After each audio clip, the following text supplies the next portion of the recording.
Durante esta pequeña charla que voy a darles, quisiera hablarles de dos conceptos, 3 clics míos y además tratar de transmitirles un deseo, que en conjunto podamos construir esto que voy a tratar de compartirles a partir de este momento. Empecemos por el primer concepto. Y tiene que ver con el concepto de narrar historias. Cuando uno trata de entender qué es clic, clic es narrar historias. Clic es contar historias de vida, como cada uno de nosotros ha escuchado historias a lo largo de su vida. Piensen qué pasa con los chicos. A los niños permanentemente les narramos historias. Les contamos cosas que han pasado con algunos personajes. Les narramos historias que han pasado con ciertas situaciones que tratamos de trasladársela a su realidad concreta. Algunas son reales, otras son de fantasía. ¿Cuál es la diferencia con clic? En clic escuchamos las historias narradas por sus propios protagonistas.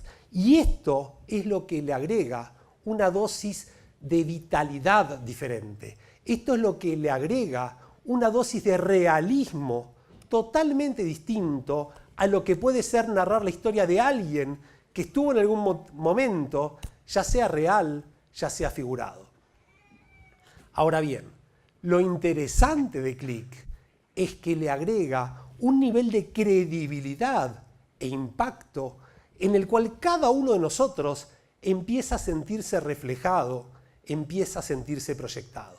Y creo que ahí está el secreto de clic. El secreto de clic radica en escuchar a los otros y pensar ¿cómo fue que lo hizo? ¿Qué fue lo que pasó en esa situación? ¿Cómo me impacta a mí? ¿De qué manera esto me está hablando a mí? Pero no solo eso, sino cómo lo haría yo. ¿Qué hubiera hecho yo en caso de haber estado en una situación similar a la que estuvo la persona que está narrando la historia?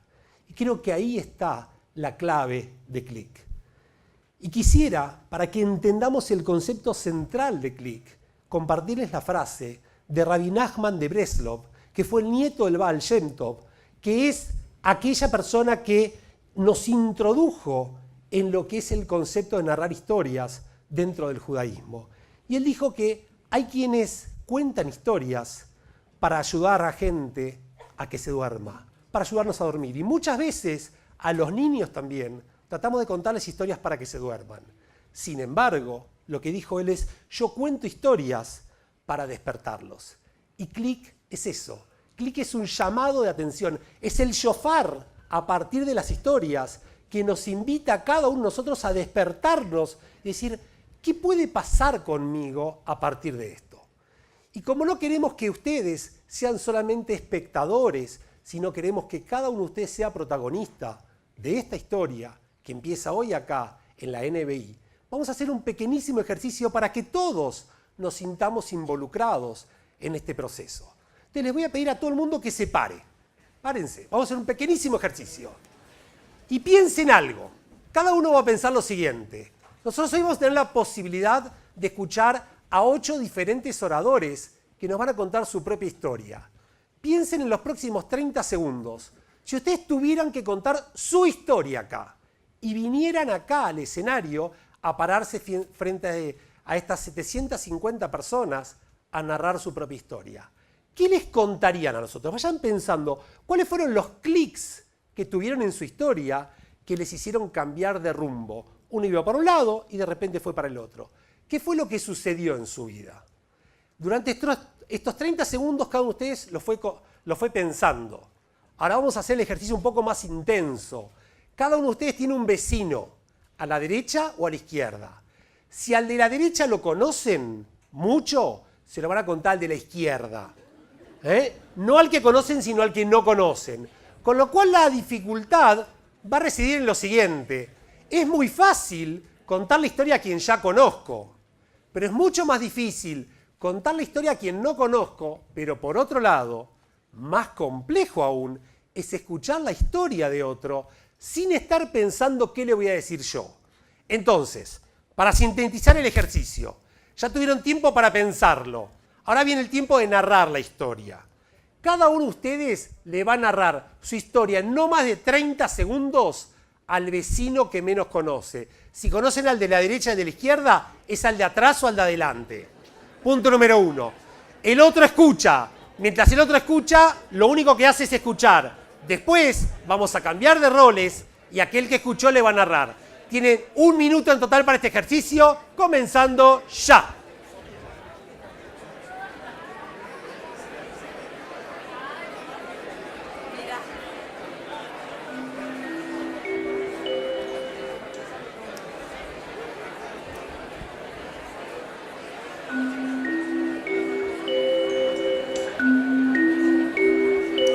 Muy bien, eran 30 segundos, paramos ahí, atención, atención, silencio, silencio.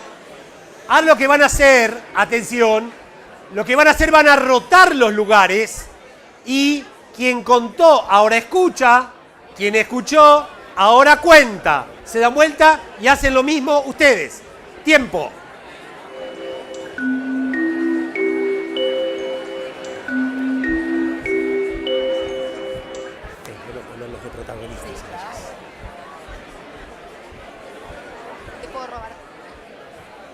Sí, por supuesto. La mía queda allá. Dale, tranquilo. Muy bien. Muy bien. Tiempo. Nos volvemos a sentar ahora. A partir de este momento, nos volvemos a sentar. A partir de este momento, cada uno de nosotros, nos sentamos. Cada uno que está acá, empieza a sentir lo que se llama el ruaj, el espíritu que tenemos todos en Click. Y el espíritu de Click es la confianza en el otro, la apertura hacia el otro y el poder contar historias de alto impacto.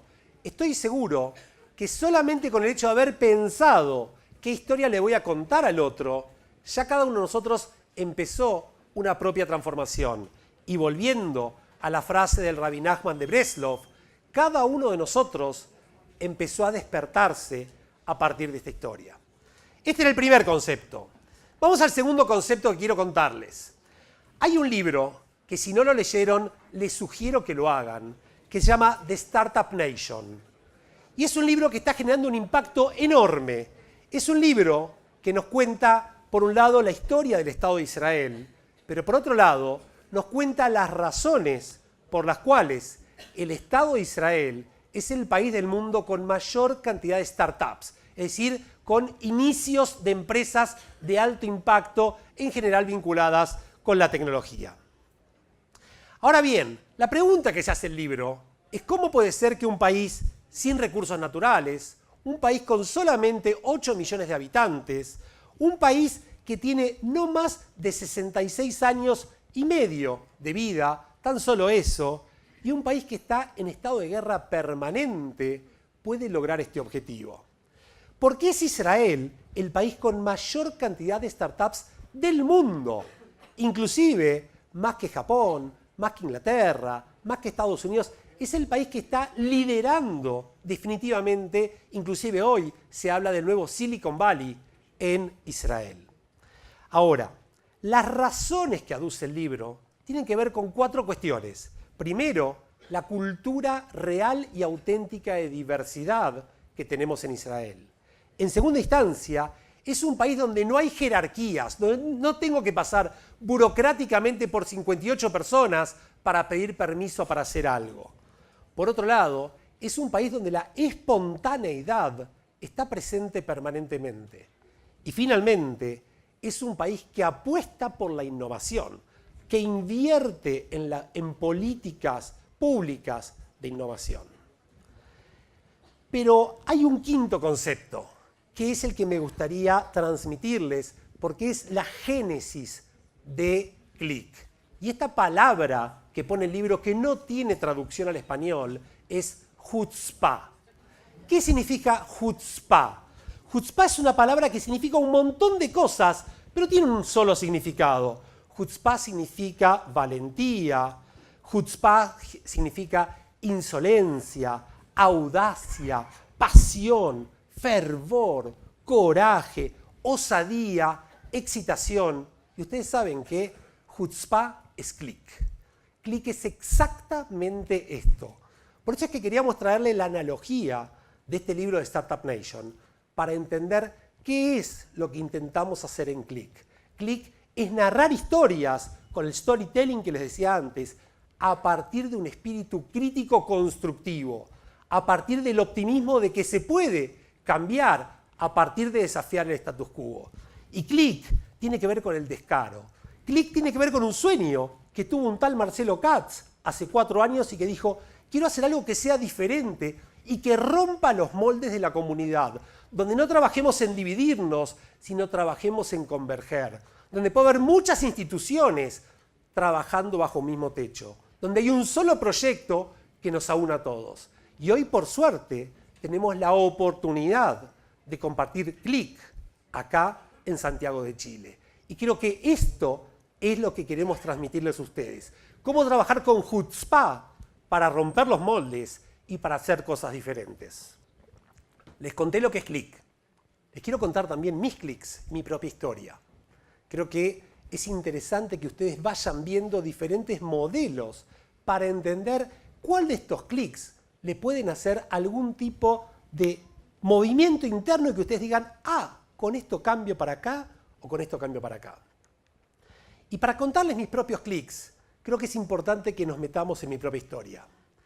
Yo estudié para ser contador público, después hice un doctorado en Administración, en Ciencias Económicas en la Universidad de Buenos Aires. Hace 25 años que enseño en la Universidad Pública en Argentina.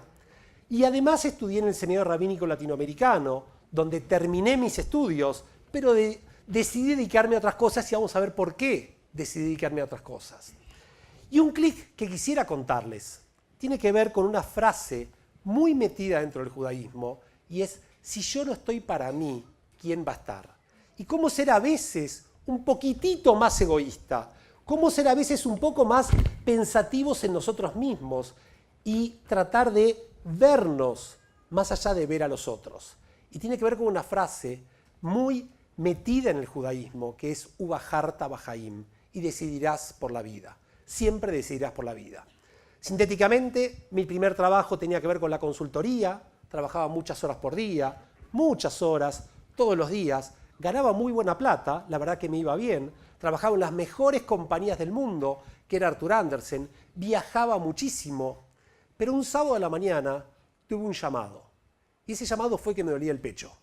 Yo dije, wow, qué raro, me está doliendo el pecho, soy joven, tenía en ese momento 27 años, hacía mucho tiempo que trabajaba, me estaba yendo muy bien y trabajaba mucho y me encantaba lo que hacía, pero me dedicaba casi exclusivamente a trabajar.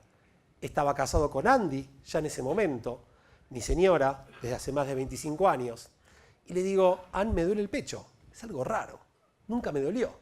Bueno, te duele el pecho, vamos a hacerte ver, vamos a una clínica de cardiología, fuimos, me revisaron todo, clínica de cardiología, todos los análisis de arriba, abajo, que esto, todo bárbaro, y el médico me pregunta, contame a qué te dedicas, qué edad tenés, qué actividades haces, todo el chequeo médico que se hace y todo el cuestionario que se hace. Y la respuesta del médico fue tajante. Me dice, mirá, vos no tenés absolutamente nada en este momento, pero si vos no cambiás tu modo de vida, la próxima vez no te va a doler el pecho. La próxima vez vos no lo vas a contar directamente. Y ese fue un clic muy grande que tuve en mi vida. Y a partir de ese momento, que ya hace más de 20 años de esto, empecé a hacer actividad física todos los días y a cambiar mi modo de vida, porque me di cuenta que había un llamado, Ubaharta Bajaim, y lo que yo luché siempre es que elegirás por la vida. Y evidentemente estaba eligiendo por el camino contrario. La pregunta que me hago es cuántas veces estamos en ese piloto automático que no nos permite ver la realidad y donde pensamos que la jaula de oro, que muchas veces son nuestros trabajos, son solamente oro y no nos damos cuenta que también son jaulas y no nos permiten ver la realidad más allá de nuestra propia realidad. Primer clic. Segundo clic, siguiendo con la misma frase que les decía antes. Si estoy solo para mí, ¿qué soy? Y a veces uno no se da cuenta lo egoísta que es. Y a veces uno no se da cuenta la cantidad de cosas que puede hacer por el otro. Y el segundo clic me vino cuando estaba trabajando en el exterior. Ya en ese momento trabajaba en Coca-Cola, donde trabajo hace 17 años. Y estaba trabajando en Europa. Y estaba trabajando en la Comunidad Económica Europea con un puesto hermoso, viajando por lugares bárbaros, Bruselas, París, Londres, Viena, iba, volvía, todo bárbaro. Y me daba cuenta que tenía un trabajo que era fantástico, que era súper excelente, pero que disfrutaba de una vida que estaba muy lejana a la de un montón de gente. Y que el privilegio que tenía de trabajar de lo que hacía, que además me pagaran adecuadamente por mi trabajo, me retribuyeran adecuadamente, no necesariamente es la vida de otra gente. Y en ese momento me di cuenta que hay una oportunidad que tenemos, y es la de compartir nuestros conocimientos con los otros. Y en ese momento decidí empezar a trabajar no solo en mi marca personal, sino empezar a trabajar en transmitir hacia otros aquello que me estaba pasando a mí. Y ahí me dediqué a escribir y ahí empecé a publicar mis libros. Pero en realidad lo que tomé conciencia era que esto era algo que había empezado a ocurrir en mí varios años antes. Y exactamente el momento en el cual había pasado había sido el primer día que entré a trabajar en Coca-Cola. Ustedes fíjense qué interesante. Primer día de trabajo en la compañía Coca-Cola, una de las mejores compañías del mundo definitivamente. Y tengo una reunión con uno de los grandes gerentes. Y este gerente se para delante mío y me dice, mirá, pibe, con esta voz así bien de estos que saben mucho, ¿no es cierto? Por mis venas no corre sangre, por mis venas corre Coca-Cola. Yo digo, wow, estamos complicados. Porque lo primero que dije es, alguna vez me enseñaron, no sé de medicina, pero alguna vez me enseñaron que si uno tiene burbujas en la sangre, va a estar complicado. Pero lo más complicado de esto es que si uno tiene su apellido de casado como apellido de la compañía, uno no tiene identidad personal. Y acá fue una gran enseñanza para mí. ¿De qué manera puedo empezar a diseñar una marca personal? ¿De qué manera puedo aportarle más a la compañía a partir del desarrollo de mi marca personal? Y este fue un clic muy grande que me hizo cambiar un montón de cosas de mí. Y el tercer y el último clic, quiero comentarles retrotrayéndome a mi primer momento profesional. Cuarto año de la facultad. Yo estudiaba para ser contador. Mi vida era, a la mañana estudiaba en la facultad, a la tarde trabajaba de moré, de Madrid, de coordinador, en la comunidad en un montón de cosas, y a la noche estudiaba en el seminario rabínico. Y cuando termino cuarto año de la facultad, me convocan de uno de los estudios profesionales más grandes que hay, de Arthur Andersen, y me dicen, queremos que vengas a trabajar con nosotros. Y pasé por todo el proceso de entrevistas, por una cuestión de, bueno, vamos a hacerlo para aprender. Cuando termino el proceso de entrevistas, efectivamente me dicen, ¿sabes qué? Queremos que entres a trabajar. Mi pregunta en ese momento es, bueno, ¿cuántas horas? Y 8 o 9 horas. Yo no puedo tantas horas trabajar. Le digo, yo estudio, trabajo, hago otras cosas. Bueno, queremos que trabajes acá. No. Acá se trabajan 8, 9 horas y te pagamos X cantidad de plata. Irreverente en ese momento, 20, 21 años, le digo, no me interesa. A la segunda semana me vuelven a llamar y me dicen, queremos que vengas a trabajar acá. Miren, ya les respondí, no me interesa tantas horas, mi vida va por otro lado. Bueno, te aumentamos un poco el sueldo y te vamos a pagar tanto. No me interesa. A la tercera semana me llama mi profesor, Santiago Lasati, a quien le debo todo, y me dice, mira pibe, y la misma palabra pibe fue la que se repitió después. Mira pibe, no sé de qué, pero vos venís a trabajar conmigo. ¿Y sabés qué? Vas a trabajar gratis. Y tu trabajo va a ser llevarme el portafolios, venir a las reuniones conmigo y aprender. ¿Cuál fue mi respuesta? Esto es lo que quiero. ¿Y por qué les quiero decir esto? Porque ese fue un clic muy grande para mí. Porque a veces hay un momento en la vida que nos viene esa oportunidad y tenemos que agarrarla. Veimlo achshav eimatai. Si no es ahora, ¿cuándo? Y me di cuenta a los 21 años que a pesar de que yo estudiaba para ser contador público, aprendí la palabra recursos humanos que nunca ni siquiera la había escuchado. Y desde ese momento me dediqué a trabajar en una profesión que la adoro, que la abracé con todo, y es la profesión de recursos humanos. Y fue un clic muy grande para mí. Y a veces algunos profesores, algunas personas que están al lado nuestro, pueden ser quienes nos iluminen y nos den la posibilidad de cambiar el rumbo de nuestras vidas. La pregunta es, ¿cuántas veces escuchamos ese llamado de este es el momento? Subite y jugate. ¿Te vas a tirar a la pileta? Sí, pero la pileta tiene agua, la pileta no está vacía, podés hacerlo. Veimlo achshav eimatai, si no es ahora, ¿cuándo? Y después de contarles estos 3 clics, quisiera sintetizar las 4 ideas. Primero, no dejes de pensar en ti. Segundo, no pienses solo en ti. Tercero, construye tu marca personal. La necesidad de construir una marca personal que te haga bien a vos y al lugar donde trabajás. Y en cuarto lugar, siempre busca tu momento. Todos tenemos un momento y un lugar. Ese momento puede aparecer y tal vez no lo estamos viendo. Y para cerrar, me gustaría compartirles un deseo a todos los que estamos acá. Y este deseo es que disfrutemos Click. Tenemos la oportunidad de escuchar 8 maravillosas historias de personas que pueden inspirarnos a muchas otras cosas. Disfrutemos cada minuto de Click, cada historia, cada clic y vayamos tomando fotos con nuestros ojos y con nuestra mente, abriendo nuestros espíritus a tratar de explorar en esas oportunidades, capturar las oportunidades, porque tal vez el momento de cada uno de ustedes es hoy, es ahora y es acá. Muchas gracias.